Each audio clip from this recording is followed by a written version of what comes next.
Hello, everybody. Welcome back. Thanks for being patient here. We have Little Nemo the Dream Master, 80% English version, and we have omqwat as the runner. I'm going to be commentating. Yep, so we can go ahead and get started here. Just gotta coordinate this real quick.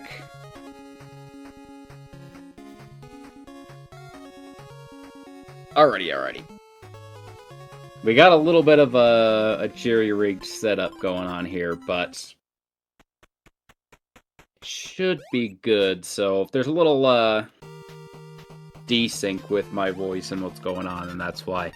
But it's okay. Alright, we're off!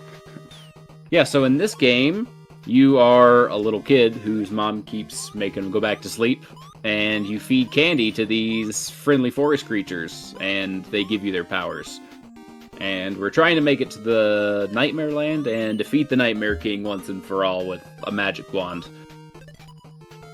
But yeah, so we're in the frog suit. Starting off right here.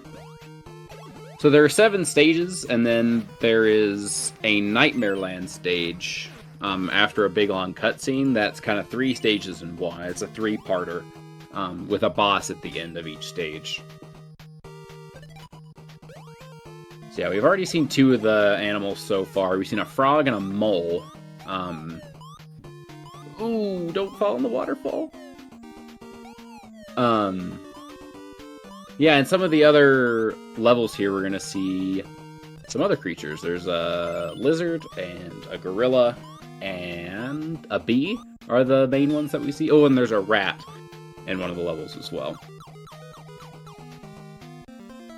Alright, yeah, so the point is that you go through all 7 of these stages and you're trying to collect keys that will unlock the door at the end of the stage. And we get this nice little cutscene here. How many times do I have to tell you? Call you, okay, well. See how much I know. Yeah, this game's got a good soundtrack, I think. Nico disagrees with me, but... So what we're seeing here with all this ducking and pausing and stuff is normally those friendly folks at the beginning of each of the levels will give you some information about the stage, like, hey, go see my friend Oompy underwater, but that takes forever, so there's a mechanic where the cutscene won't actually activate if you are ducked, and for whatever reason, pausing gives you a little bit of extra time to press jump, so you basically want to be, when you're on the ground, you want to be ducked, and then you want to immediately jump as soon as you can, so you don't activate the cutscene. Because it also doesn't activate midair, so... Bit of a jank mechanic, but we'll see it a couple of times here. We see it right at the very beginning. Flower Garden, another one in Night Sea, which is level 4. And then again in level 6. Each of those cutscenes, it saves maybe... I think it's between 5 and 7 seconds for each one of them. Taking an intentional death here at the end. Just so we despawn a guy there, and we don't have to do a bunch of extra walking to get back to the exact same place anyway. It's basically finishing that screen puts you in the exact same place as just dying does, so you die on purpose. Ooh, oh no! So normally you can boost up there on top of that tree from that little spider. When he missed it the first time, got the backup, and then managed to accidentally get boosted off of it again. Ooh, no! Oh, fell victim to the snake right at the end. You hate to see it. Thankfully, he's got the checkpoint, though. He already has all the keys, so he pretty much just needs to hop in the bee over here and make it back to the swimming section. This game is pretty tough, casually, I'd say. It's not an easy speedrun either. A lot of tricks, not a whole lot of room for error on a lot of things, but Oh man, he's kind of getting hosed by this lizard here. Yeah, so each of these animals that you're able to climb into have different powers. So the lizard's able to climb trees. He also moves a little bit faster than Nemo does. Obviously the frog jumps pretty high and the mole can dig. I think those are the three we've seen so far, but yeah, cleaned it up after that death. Headed on to the next stage here, which is an auto-scroller. Everybody's favorite. Get back to your room this instant, Nemo. Nemo's mom ain't having it.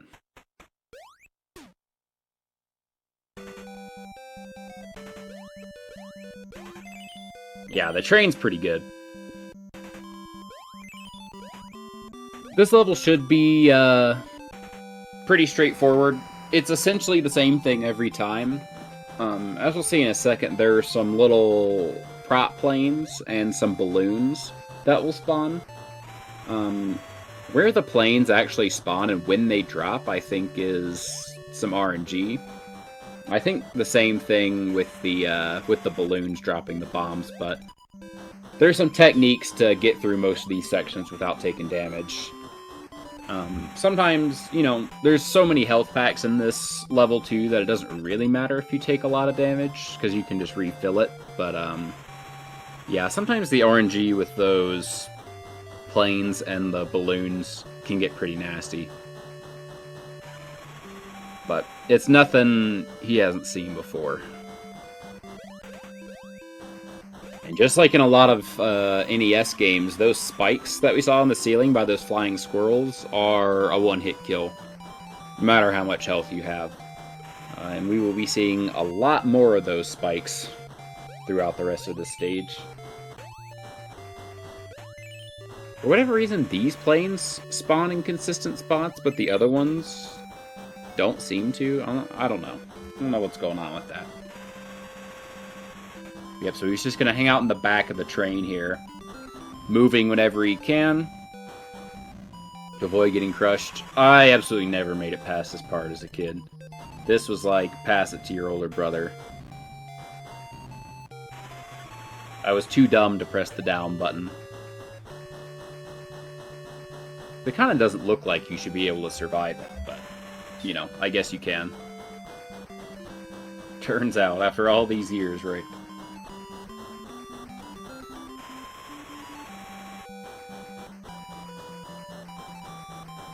Alright, the hard part's over here. A couple more planes to go. A few bonus keys in case you miss some, and we're out of there. Nicely done.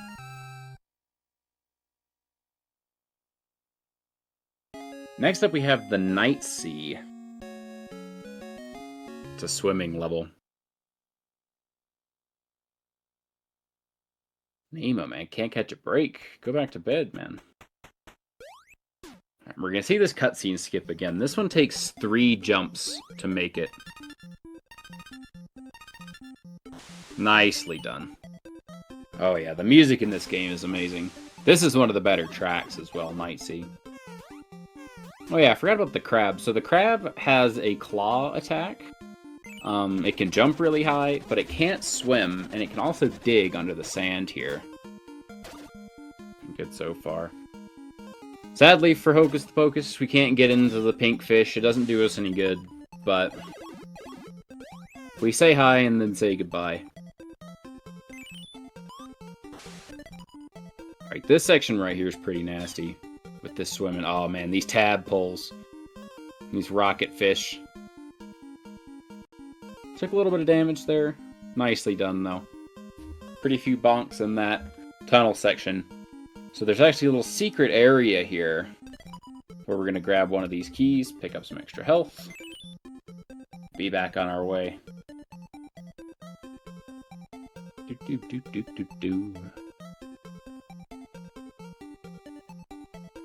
Alright, so he's going to hug this left wall over here to despawn one of those tadpoles. Because normally there's a tadpole here that will get in your way. He'll make it really, really difficult to feed that crab and do what you gotta do, but managed to despawn it. Very nice. Nice damage boost off the fish. And we are on to Nemo's house.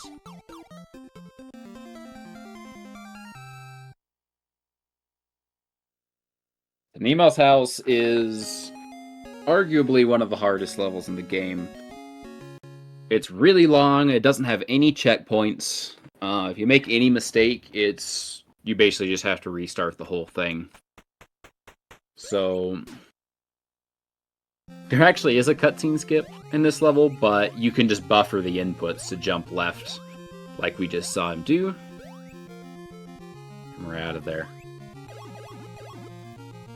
So the first stop is we're going to head down into the basement to grab a key and the bee suit. So there's a little gap in the basement that we'll see that you are able to make it across with the frog suit. Oh no, and he took a little bit of extra damage on that bat. Oh, and he forgot to buffer the input as well. So this is why we try to avoid the cutscenes. It's just a little bit of extra time loss. Yeah, nobody likes the bats. Thankfully, that's a pretty quick death. But yeah, like I was saying, we're going to head down into the basement. And there's a little gap that you can try to jump over, but it's a really precise jump. There are some ways to make it a little bit easier to get over it, but at the end of the day, it's tough. And if you fall down, it loses probably 15 seconds, because you've got to trek over to the right side through some crushers and grab a lizard to make it up, but let's see if we can skip the gap. Ooh, he made it! Let's go! That's huge. That's like a 15-second time save right there, folks. Got maybe 2 pixels or something to jump from. Pretty tight timing. Very, very glad to see that. So yeah, we can just get the bee straight away. Don't have to go all the way down there. You see that crusher off on the right. Skip all that junk, and we're right back out of there. The way that actually works is you can pause, and then you can unpause and exit the frog at the same time, and it'll zip you left just enough to place you on the other side of that gap there. Really tough trick. Alright, now we're heading into the first attic section here. A bunch of crushers. Taking damage on purpose here just so we can boost through. The tricky part here is just making the cycle, and he gets to the left side, so he gets boosted left. Looking good.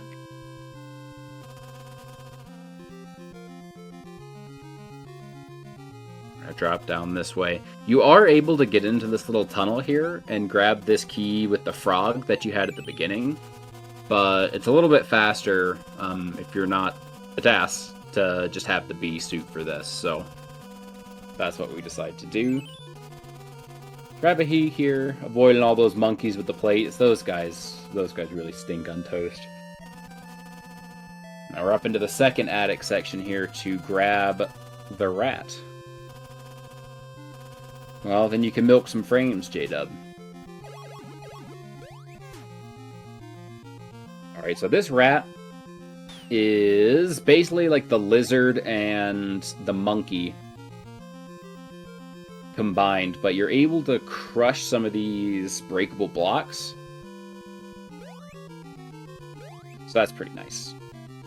He's doing some specific jumps here to manipulate where those little turtle guys spawn. You want them to drop those little turtle shells at certain spots, so it's just easier to get through. And then here are those breakable blocks that you need the mallet for.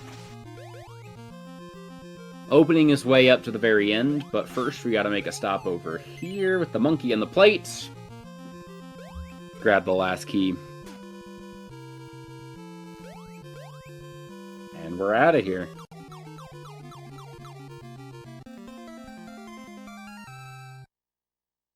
Next up we have Cloud Ruins. This is another auto-scroller, but it's only half auto-scrolling. There are 2 separate auto-scrolling sections.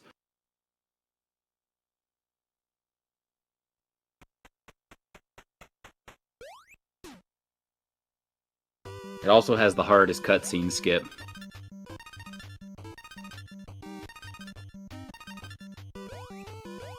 Nice, and he gets it.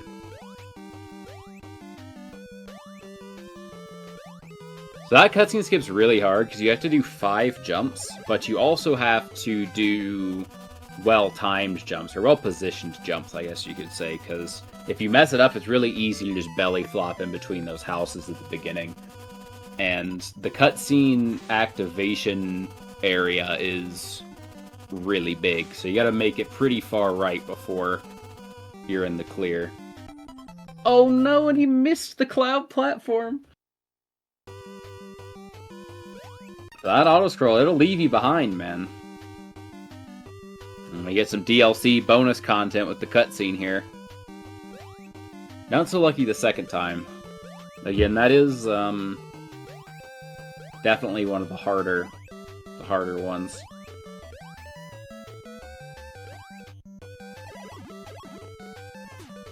I'm the reason people are taking deaths. I mean, I am the common denominator in a lot of the jank today. Alright, take 2 on the auto-scrolling section. We're making it all the way up to the ruins in the clouds from the city. We get to hear this bop for a little bit longer.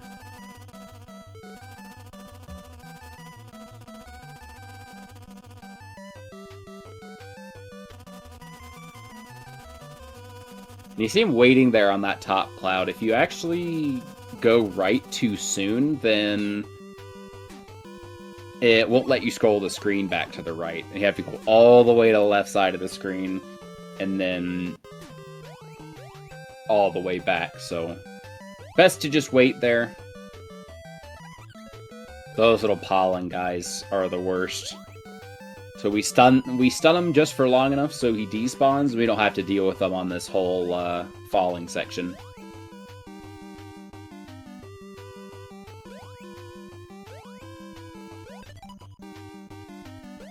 Grab that one up.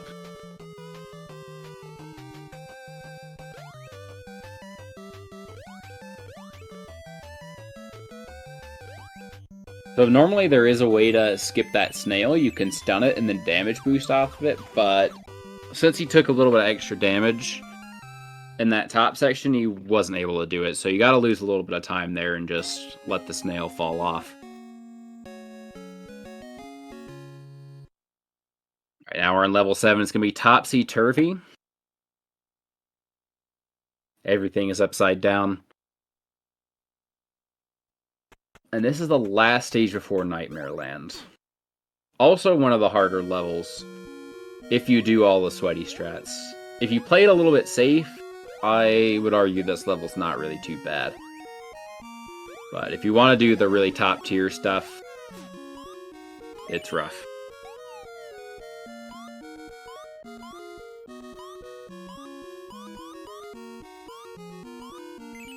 We love to see the frog. The thing that's tricky with the frog suit is you can see his feet hit the ground every single time that he lands. And basically you just want to be jumping as soon as you hit the ground every single time, or else you're losing frames. So it's really, really hard to not lose time with that frog. I mean, basically nobody can not lose time with it, but that's one of the challenges with the frog. And like sometimes you press A too early trying to milk the frames, and then you end up missing a jump input, and then you're walking with the frog, which is even worse. And yeah, it's a whole nightmare. So he's gonna go for the safe setup here with the frog, which is a very smart choice. He also grabbed that backup health towards the top, which it really doesn't lose all that much time.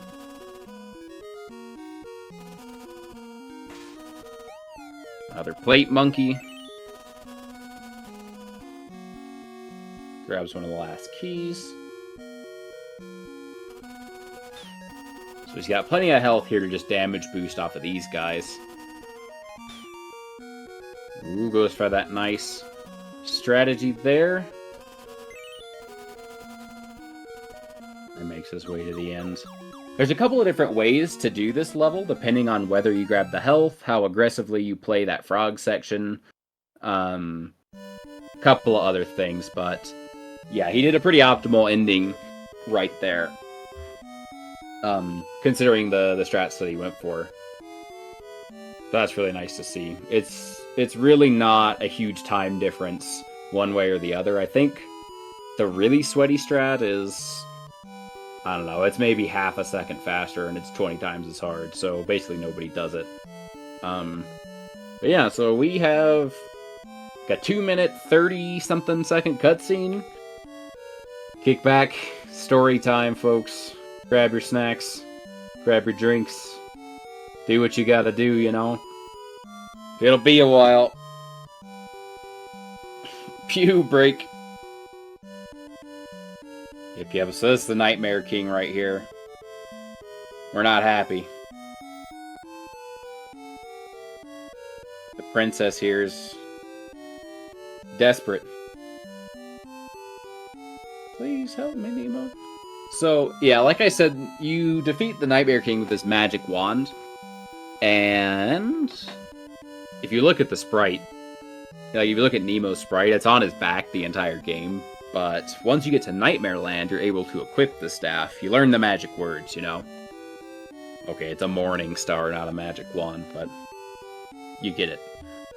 But yeah, so you're actually able to equip this, so you can both throw candy and shoot a big magic ball with this thing. And yeah, you can use that to defeat the bosses. So we've got a penguin boss in the very first stage of Nightmare Land, and then there's a stingray, a flying fire stingray, which makes a ton of sense. In the second Nightmare Land stage, it is a dream, folks. So flying nightmare fire stingrays are the norm. And then, again, yeah, we have the final boss, Nightmare King. Super sweet soundtrack. Gotta love it. But yeah, each of those bosses has some different mechanics, and again, there are some stages that we gotta play through before we get to the bosses. So, usually we separate that out into 3 separate splits. But the thing that stinks is this penguin in this stage. It's just by far the worst boss. Ooh, okay, so we're actually seeing him. There's some tech that you can do where you can get boosted to the right whenever you shoot your wand. But it requires some pretty precise timing of, releasing your wand shot and then jumping at just the right time to get actually boosted. It's not insanely hard. I don't think it's frame perfect or anything. I kind of really don't understand a lot of the specifics of it, but you can get in the groove and make it from there. But yep, here's the penguin. This is the easiest stage, but the hardest boss. So 1 out of 3 pixels on the ground that you're standing on will make you do 0 damage to this boss, which is really dumb. So, oh, let's go! We got the 2 cycle. He's insane. All right, so that was really good. He got really good RNG and executed it really well. But yeah, so some of the pixels you stand on make you do 0 damage, and there's also a lot of RNG, basically, for how long the penguin will stay on one side, and which side of the arena he'll appear on. But yeah, getting that 2-cycle penguin is really important. It's probably a 5 or 6 second time save over getting it in 3 cycles. So that's really lucky. Alright, this level's not too bad. We have to do that 1 damage boost there. That's a bit of a gatekeeper. You're supposed to go down and grab a frog and make your way up here. And as you can see, it's really nice to have the lizard because you don't take damage to these spikes that otherwise insta-kill you. They basically just didn't program the hitbox on the lizard in because they're like, oh, well, you can't have a lizard here. That was really close to getting squished. I'm glad he made it, though. Yeah, so that's really good to have. Here's the Fire Stingray. His pattern is set. He doesn't opt to go for the faster strat here. So this is the really consistent fight. But there is a way you can pause buffer in the corner there after the 4th shot. And it'll give you a much more favorable pattern, and it saves a couple of seconds over what omqwat just did. But you know, not a huge deal for a marathon or anything. Oh, and he's really hitting these boosts. So I said, I don't think it's frame perfect or anything, but it is difficult. Like, it's certainly not free. And we see him struggling a little bit here. Every time you miss one of those wand boosts, it costs you about twice as much as the boost saves. Give or take. You know, I'm kind of spitballing some figures here. It's not a real exact science, but it's pretty bad to miss the boosts. So it's high risk, low reward. But over the course of this really long level, with how many places you can do the wand boost, it adds up to a lot of time if you hit every single one. And that really, this stage is what separates, you know, the top times from the other ones. Like, if you check the top 3, you know, those people are all hitting the boosts, or most of them. It becomes really, really important. Especially in this section. This is a really long, straight section. So hitting each one of these boosts saves about half a second, maybe. I think there are 23 of them in this stage. I don't know. It comes out to 17 or 18 seconds saved if you hit every single one without missing them. So, in a run with not a whole lot of RNG other than the penguin, 17 or 18 seconds in one stage is, like, kind of insane. Alright, and we're getting to the final boss fight here. This is a scripted fight, so long as you set up this blob pattern in that last screen he was on. There's a certain way of doing that last screen, just to guarantee that this blob always does the same thing. Very, very nice fight. And that's the run. Nicely done. Coming in at about a 26-20 something, looks like. Very, very nice. Stinks about those deaths early. That flower garden was pretty costly. And the death on the auto-scroller, but other than that was a really, really good Nightmare Land. 2-cycle penguin, didn't miss a ton of boosts, really nice fights on the Stingray and the Nightmare King, so yeah, really, really impressive stuff. Yo, and here's the king. We saved the king. Nemo gets invited to stay in Dreamland forever with the princess and all that stuff. Everybody's happy. But yeah, that's Little Nemo the Dream Master. Really fun game. It's a pretty tough speedrun at the top level just because of those wand boosts and like some of the boss fight mechanics, but I'd say it is pretty accessible. It's pretty easy to pick up if you're interested in running it. There are a lot of safer strats and stuff that make it not quite so bad, but yeah. Nice run. Thanks, Dave. GG, omqwat. That's it for us.